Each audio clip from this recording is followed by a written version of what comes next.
Dado Dolabella se lança candidato a deputado e Luana Piovani solta o verbo. MC Livinho abandona o funk para cantar gospel. MC Daniel processa colega que afirmou que ele era gay. Atual de Jojo Todinho infarta e a cantora explica que não foi por causa de anabolizantes. Ex da Sandy reclama de ser chamado de ex da Sandy. Fábio de Mello faz harmonização facial secreta, mas é descoberto em hospital. Essas e outras no nosso rolinho de notícias agora no ar.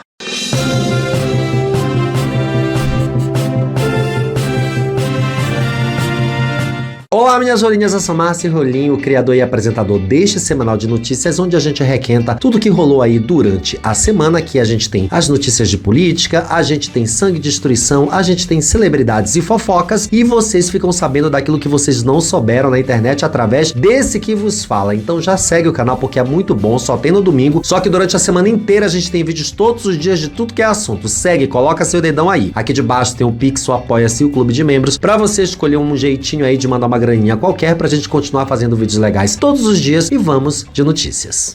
Dado deputado.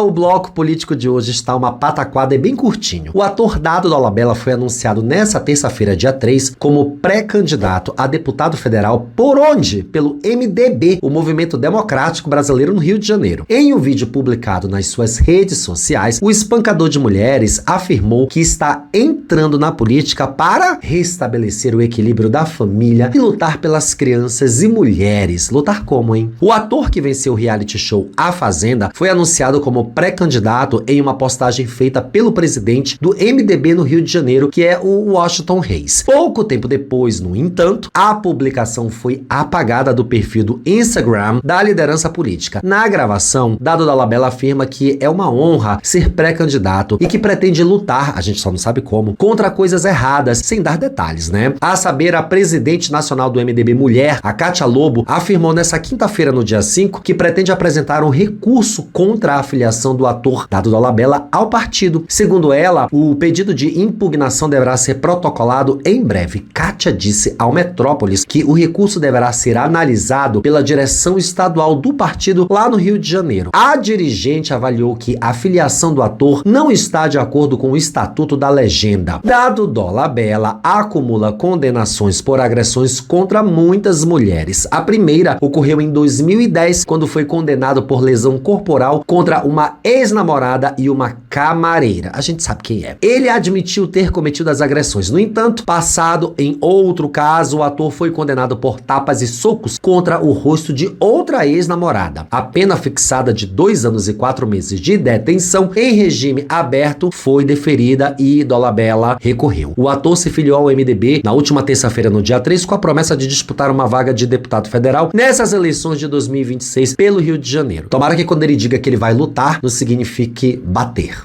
Ela faz o Eliam. Em meio a um cenário onde muitas celebridades evitam se posicionar politicamente, Cariúcha foi direta e disse sem rodeios em quem acredita para as eleições de 2026. Ela disse que faz o L. Assistam. Eu quero seu lado político. Ai, todo mundo sabe, né? Qual é? Fala. Ai, hoje tá meio, né, gente? Não, fala. Não, eu acho que tem que falar. Qual o seu lado político? Todo mundo sabe, gente. Qual é? Fala. Eu tenho até vídeos meus de muitos anos atrás viralizado, cantando parabéns pro Lula. É isso. É isso. Olha o chat aqui. Falando nisso, oi, chat. Porque assim, e ninguém tem que discutir qual o seu lado político. Não. Porque isso não te representa, Não te né? representa. Não forma Você é muito maior que isso, né? É verdade. Tem uma pergunta aqui. E o legal é que a gente tem que aprender a conviver com as diferenças. É verdade. Isso é muito importante. Ela pensa diferente de mim, você pensa diferente de mim, ele pensa diferente de mim, e tá tudo maravilhoso. A apresentadora também prepara uma nova fase na televisão. Ela vai assumir o comando do Super Pop na Rede TV, um programa que por décadas foi apresentado por ninguém menos que Luciana Gimenez e que deu muita visibilidade ao Bolsonaro. Pois é, o mundo gira, o mundo capota. Expulso. Já vamos agora pro bloco de sangue e destruição. Bem, a gente vem dando aí notícias sobre o caso da morte do jovem que foi espancado pelo Pedro Turra, que é um ex-piloto automobilístico que espancou um jovem e dias depois esse jovem morreu no hospital. Então, a entidade máxima do automobilismo, a Confederação Brasileira de Automobilismo, a CBA, avalia se o ex-piloto da Fórmula Delta, denunciado por doloso, será impedido de participar de competições caso ele seja solto e futuramente solicite aí uma filiação ao órgão. Mesmo diante do crime de ampla repercussão nacional, a CBA respondeu ao Metrópolis que um possível pedido do Turra deverá, antes de qualquer decisão, ser ouvida pelo Conselho Técnico e Desportivo de sua diretoria jurídica. Apesar de se identificar como piloto nas redes sociais, o jovem preso na Papuda não tem licença ativa registrada para competir em 2026. Logo após o episódio envolvendo a agressão de Turra contra o Rodrigo Castanheira, de 16 anos, que veio a falecer, a Federação de Automobilismo do Distrito Federal, a FADF, comunicou o caso à CBA, que por sua vez instaurou processo disciplinar contra ele e encaminhou para o Superior Tribunal de Justiça Desportiva. Apesar do processo em andamento, a CBA disse que atualmente Pedro Turra não é considerado um piloto em atividade, porque sua licença obrigatória, que é renovada anualmente para atuar em competições oficiais, não foi solicitada este ano. Até porque a gente espera que ele não seja solto tão breve.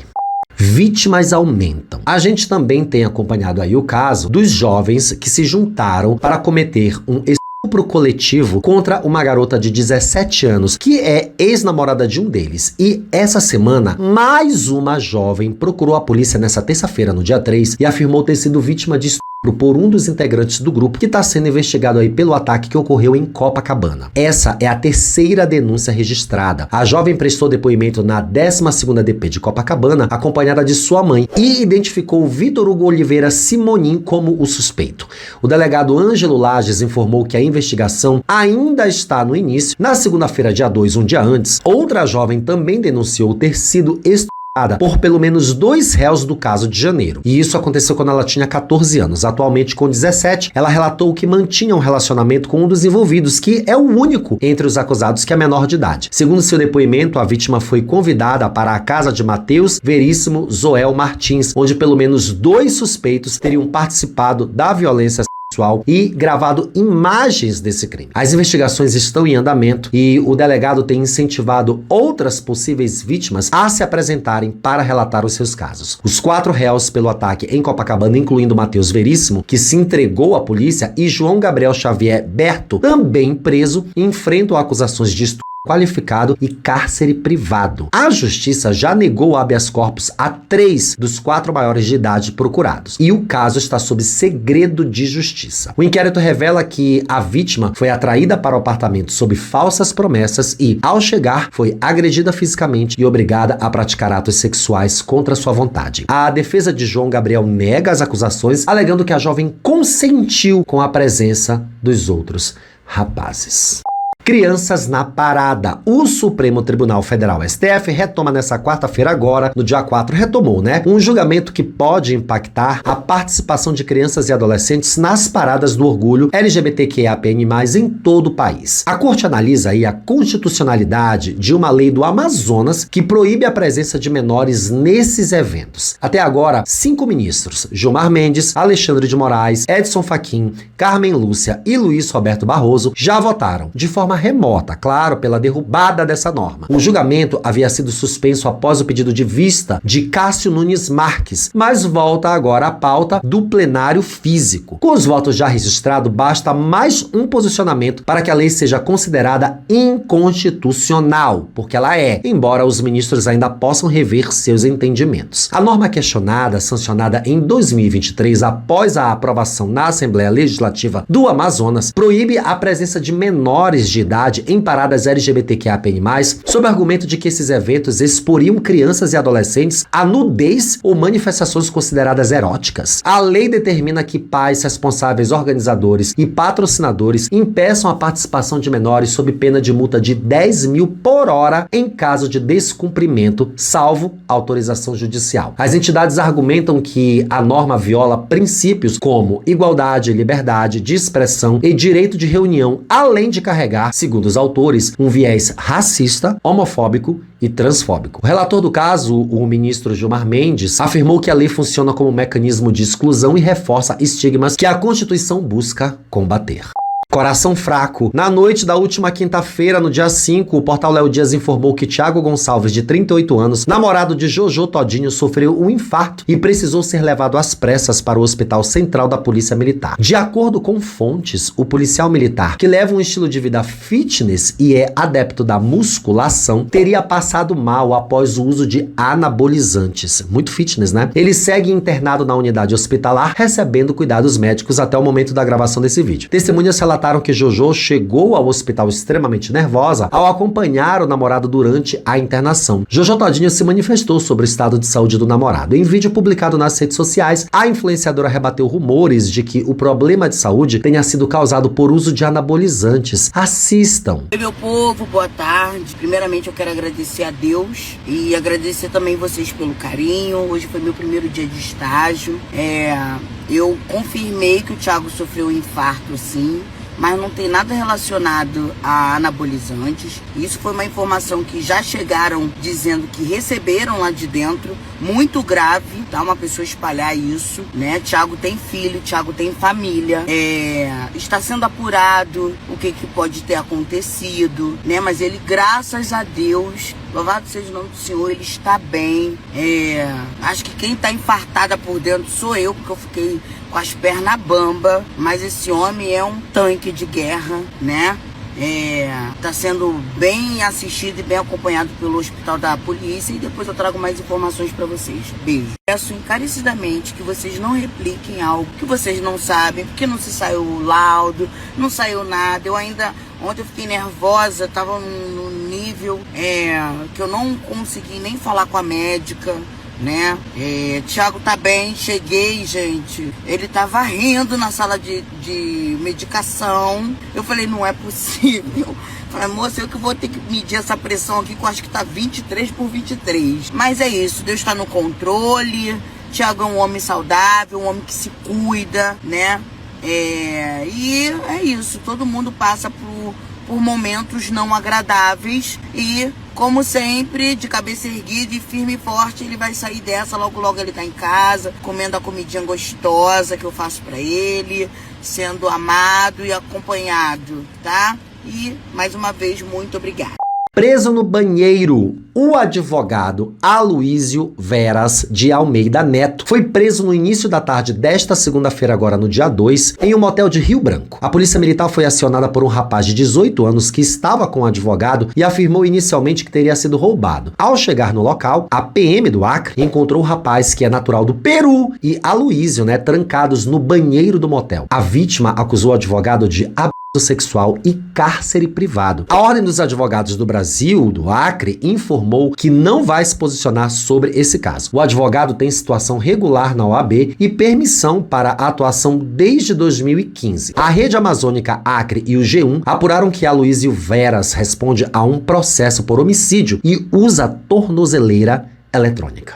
Globo na mira. O Ministério Público Federal instaurou um inquérito civil para apurar possíveis práticas de tortura e tratamentos desumanos no Big Brother Brasil 2026. A decisão do procurador Júlio Araújo baseia-se em representações que apontam riscos severos à integridade física e psicológica dos participantes. A investigação ganhou força após episódios envolvendo aí o participante Henrique Castelli, que é um ator conhecido que sofreu convulsões durante uma prova de resistência. E daí ele saiu do reality. Além disso, o confinamento de Breno em uma área externa chamada de exílio foi citado como exemplo de exposição a riscos desnecessários em busca de audiência. Um dos pontos mais críticos envolve o chamado Quarto Branco. A Comissão Especial sobre Mortos e Desaparecidos Políticos enviou uma carta aberta ao MPF comparando a dinâmica a métodos de tortura utilizados durante a ditadura militar. Olha que loucura! O documento relata que em janeiro de 2026 uma participante desmaiou após permanecer cerca de 100 horas em reclusão. Parte desse período sobre um pedestal de diâmetro mínimo, técnica historicamente associada à indução de sofrimento físico e mental. Short curto. Vocês lembram desse caso em que o aluno de uma academia, Marcos Andrade, de 42 anos, empresário, denunciou ter sido advertido por usar um short considerado inadequado em uma academia de Anápolis, a 55 quilômetros de Goiânia, onde tudo acontece. A gente comentou isso aqui há muito tempo atrás. Então, agora, ele deve receber 20 mil reais após entrar com uma ação de indenização por danos morais contra o estabelecimento, a academia no caso. Vamos lembrar do episódio ocorrido há 8 meses. Vamos para o relato do dia. Acabei de chegar da academia, infelizmente tive que cancelar meu plano lá de treino, enfim, na Hope Select aqui de Anápolis, porque um dos personal, o administrador, sei lá, me chamou lá no escritório e falou que tinha um cliente incomodadíssimo com o tamanho da minha bermuda e que a esposa dele veria essas pernas e ficaria realmente muito constrangido. Meu Deus, eu fui o constrangimento dos pais de família hoje na academia. A academia ela custa em torno de 1.500, com desconto chega ali a 1.400, 1.300. Paguei o plano anual lá no início do ano, mais 15 pau. Cancelei meu plano, cancelei o plano da minha mãe. A condenação foi determinada pela juíza Luciana de Araújo Camapum Ribeiro, do 3º Juizado Especial Civil de Anápolis, na terça-feira, dia 3. Cabe recurso ainda da decisão. O G1 entrou em contato com o advogado da academia Hope Select e com o proprietário do estabelecimento para pedir um posicionamento sobre esse caso, mas não obteve retorno até a última atualização da reportagem que eles fizeram. A sentença destacou que, ao utilizar a justificativa de agradar e honrar a Deus para explicar aí a postura contra o aluno, que é gay assumido, a academia introduziu um componente religioso inadequado que potencializou a repercussão negativa e reforçou a percepção pública de reprovação moral vinculada à orientação de Marcos. Muito que bem, eu acho pouco, e que usem shortinhos mais curtos ainda. Luana debochada. A atriz Luana Piovani, maravilhosa diva, voltou a chamar a atenção nas redes sociais ao comentar, em tom de deboche, claro, a possibilidade do ator Dado Dolabella se candidatar a um cargo político. Conhecida por ser direta e sem filtros, Luana reagiu com ironia à notícia que circula nos bastidores do entretenimento e da política sobre uma eventual entrada de Dado na vida política. Assistam. Gente, país da piada pronta, né? Zé Simão sempre falou isso do Brasil, país da piada pronta. Como é que pode uma pessoa que tem processo criminal se candidatar a um cargo público? Não poderia. Uma pessoa que não paga pensão, um agressor, alguém que tenha um processo criminal em andamento, um ex-presidiário, todas essas coisas, né? Mas no Brasil tudo pode. A Sari Cortez, né, desgraçada lá, não pagava o salário da Mirtes Renata através da prefeitura, que o marido dela era prefeito, mas que eles nem moravam na cidade? Brasil tudo pode, gente. O outro não estava morando nos Estados Unidos e não estava recebendo salário como político brasileiro. As filhas do militar tudo recebem salários homéricos até hoje. Por quê? Foda-se! A relação entre Luana Piovani e Dado Dolabella foi marcada por muitas polêmicas aí no passado e frequentemente volta a ser lembrada quando um dos dois vira assunto na mídia. Mesmo sem confirmar oficialmente a candidatura, como a gente disse lá no começo dessa edição, o nome de Dado Dolabella continua sendo comentado em meio a especulações sobre uma possível nova fase na carreira do ator. Agora fora do universo artístico, claro, e mais próximo da política, para a nossa desgraça. Susto! O ator Jackson Antunes, maravilhoso, de 65 anos, muito famoso aí por atuar em diversas novelas de sucesso da TV Globo, abriu o coração e revelou que foi submetido a um transplante de rim. Já recuperado, ele afirmou em entrevista que a doadora do órgão foi a própria esposa, a atriz Cristiana Brito. Jackson Antunes atuou em produções consagradas da TV Globo, como Renascer, de 1993, O Rei do Gado, de 96, A Favorita, de 2018, Todas as Flores, de 2022, entre outras, além do remake de A Escrava Isaura, em 2004, produzido pela Record. Ao Fantástico, ele falou abertamente pela primeira vez sobre a cirurgia realizada e disse: "Não tem coisa mais terrível do que sentir dor. Não tem coisa mais terrível do que você não ver a esperança." A reportagem será exibida no programa deste domingo, no dia em que este periódico aqui está indo ao ar. E nessa conversa que ele gravou para o Fantástico, Antunes disse que enfrentou uma série de problemas de saúde nesses últimos anos e que precisou passar por esse transplante, que foi bem sucedido. O órgão foi doado pela própria esposa, com quem ele está casado há mais de 30 anos. Saúde e muita vida e muito trabalho ao maravilhoso Jackson Antunes. hospitalizada e presa. Agora vamos lá na gringa rapidinho. A princesinha do pop Britney Spears foi levada ao hospital após ser abordada pela polícia na Califórnia, nos Estados Unidos. E isso aconteceu na noite dessa quarta-feira, agora no dia 4. A cantora foi encaminhada para uma unidade de saúde para realizar um exame de sangue. Segundo informações do site TMZ, sempre, né? Britney estava sozinha quando foi parada, não muito longe da casa onde ela mora. A ida ao hospital teria ocorrido apenas para determinar o nível de álcool no seu sangue. Embora a polícia não tenha divulgado oficialmente o resultado de seu teste, fontes ouvidas pelo site afirmaram que a própria cantora disse que o índice foi de 0,06%. Na Califórnia, o limite legal é de 0,08%, mas os motoristas podem ser acusados de dirigir sob influência de álcool caso os policiais identifiquem sinais de direção irregular. O empresário da artista, Cade Hudson, disse que esse foi um incidente lamentável e completamente injustificável e que a cantora Britney Spears tomará medidas cabíveis e que cumprirá a lei. Sorte para a vida da nossa eterna princesinha do pop. Presa em Dubai. Ariadna Arantes está presa em Dubai. Presa no sentido de não poder embarcar no avião e voltar para casa em meio aos ataques de mísseis no Irã. Pois é, nos stories do Instagram, a influenciadora e ex-BBB mostrou os alertas que ainda estão chegando pelos celulares e contou a rotina que ela está passando. Assistam o vídeo. Mais um dia que a única coisa que eu tenho pra fazer é isso. Dorme, acorda, come, caga, peida, dorme, vem pra jacuzzi, sai da jacuzzi, pede comida, joga videogame, dorme de novo, come de novo. Ai, eu quero ir pra casa. Olha que coisa. Estamos sob ataques de mísseis.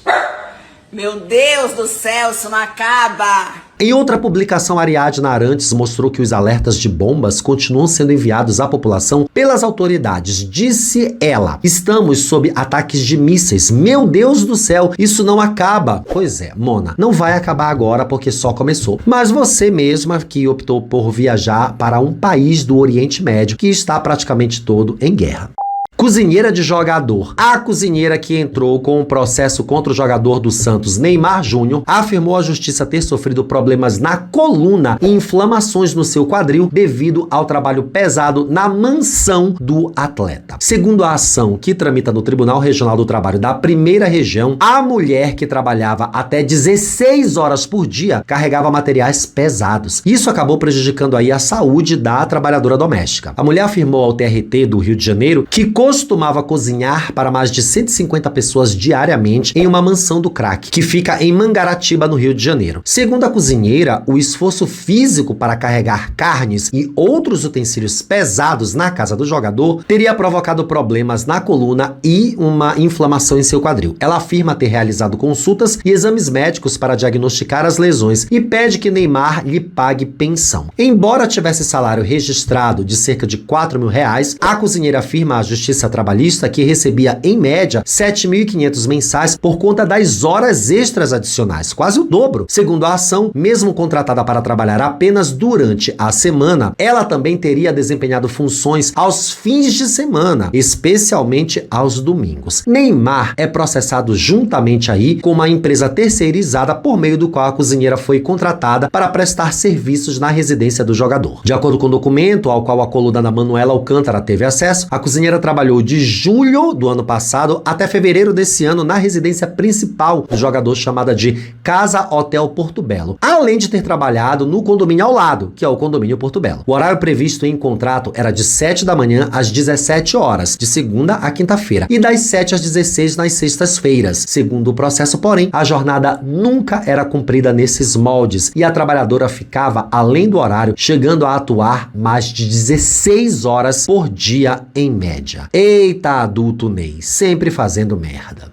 No Céu Tem Pão, um pastor evangélico de 53 anos morreu após passar mal dentro de um motel no bairro de Canaãzinho, em Ipatinga, Minas Gerais, nessa quarta-feira, agora no dia 3. Moisés Galdino estava acompanhado de uma mulher que acionou o serviço de atendimento móvel de urgência, o SAMU, após o homem começar a apresentar sinais de infarto. A Polícia Militar de Minas Gerais também foi chamada. Quando os militares chegaram ao motel, a mulher já havia ido embora, porque ela era amante dele. dele. Antes, porém, ela relatou aí aos socorristas do SAMU que a vítima era casada, né, e que por isso ela não aguardaria a chegada da polícia. Ainda segundo o relato, Moisés teria desmaiado e caído após manter relação sexual. Eita, velho, não aguenta, né? A equipe médica iniciou imediatamente os procedimentos de reanimação, que duraram cerca de 1 hora, com o uso de todos os recursos disponíveis. Apesar dos esforços, o pastor não resistiu e teve morte confirmada ainda no local. Segundo o SAMU, não foram identificados sinais de violência no corpo, obviamente, né? A mulher do pastor recolheu o cadáver. A coluna na mira tenta localizar a defesa de Moisés Galdino, que já tá morto, né? E também tenta localizar a mulher que estava com ele no motel.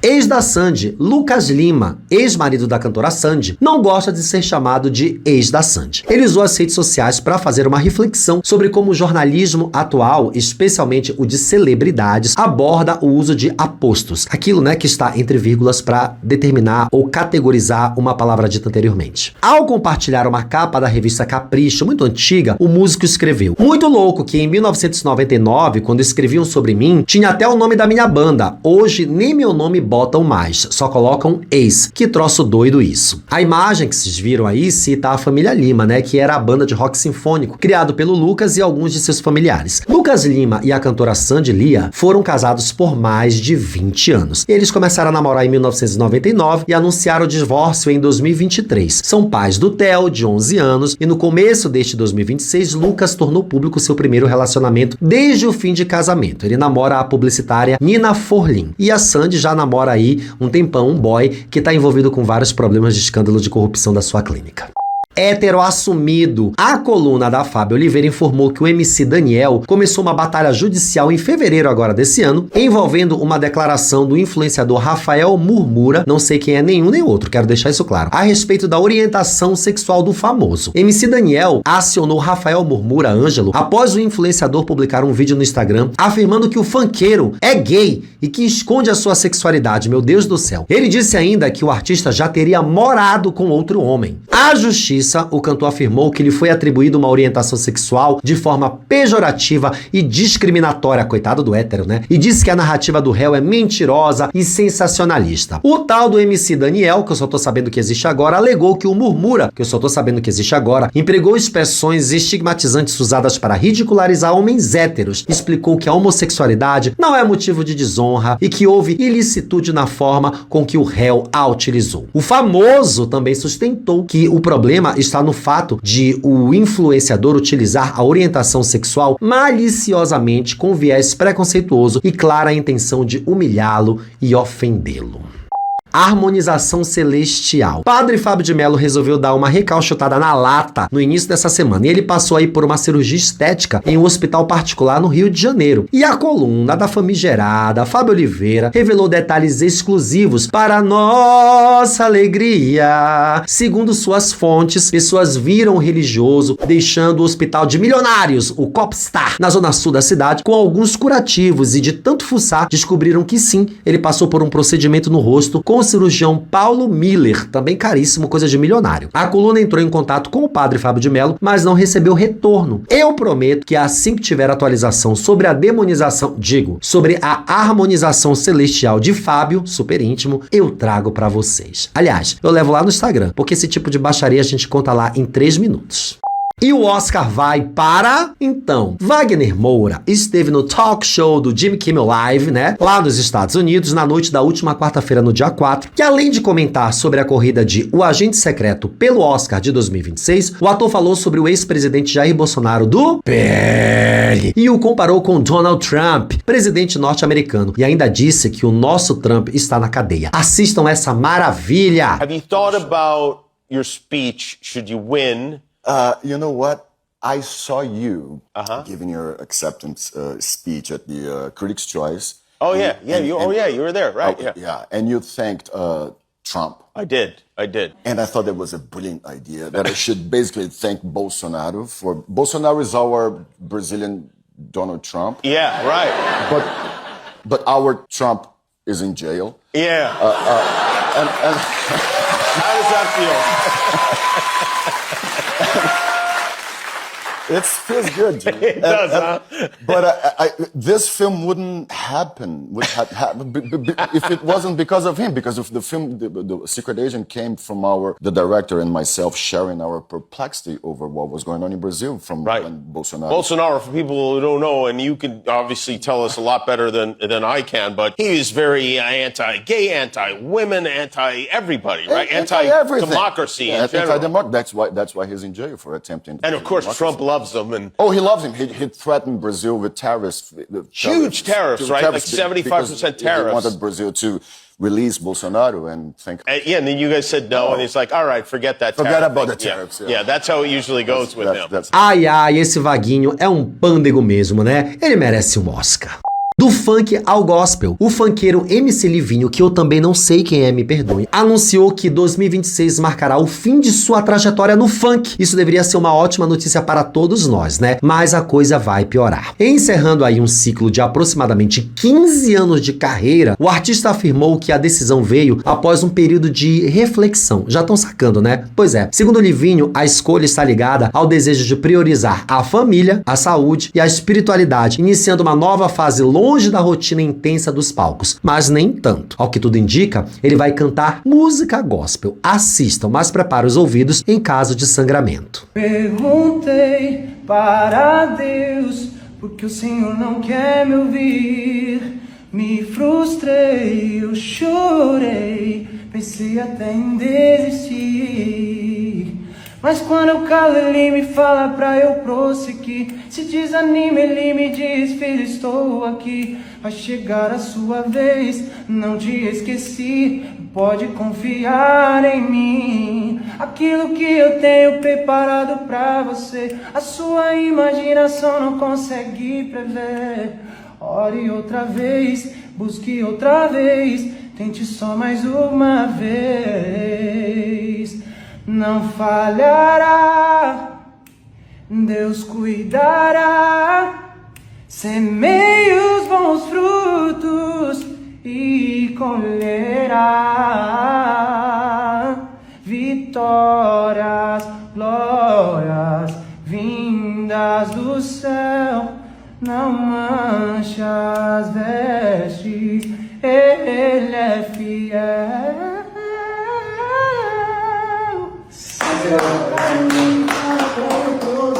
Se desanima, ele me diz, filho, estou aqui. Vai chegar a sua... Com base cristã, ele já havia mencionado em outras ocasiões sua conexão aí com a fé e agora reforça a intenção de fortalecer o relacionamento com Deus. A declaração gerou repercussão entre fãs e seguidores que acompanharam aí a sua trajetória marcada por muitos sucessos e forte presença nas redes sociais. Para o cantor, trata-se de o encerramento de um ciclo profissional e do começo de um novo capítulo guiado por propósito da vida pessoal.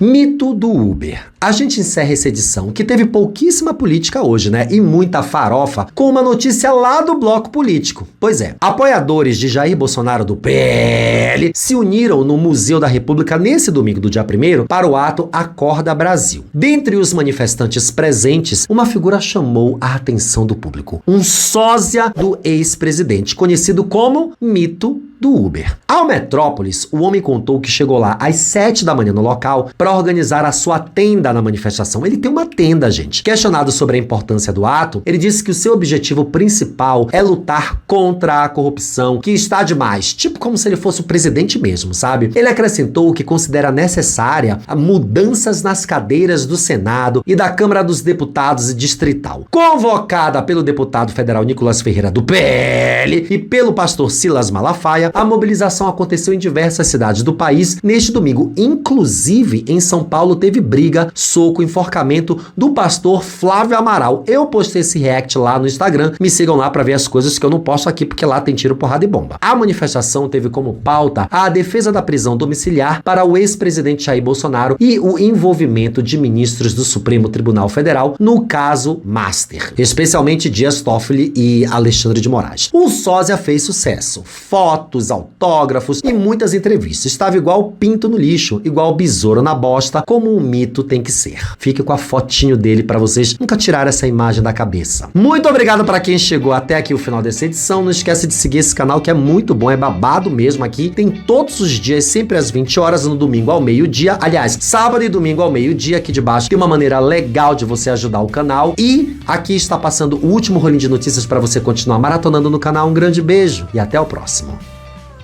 Tchau.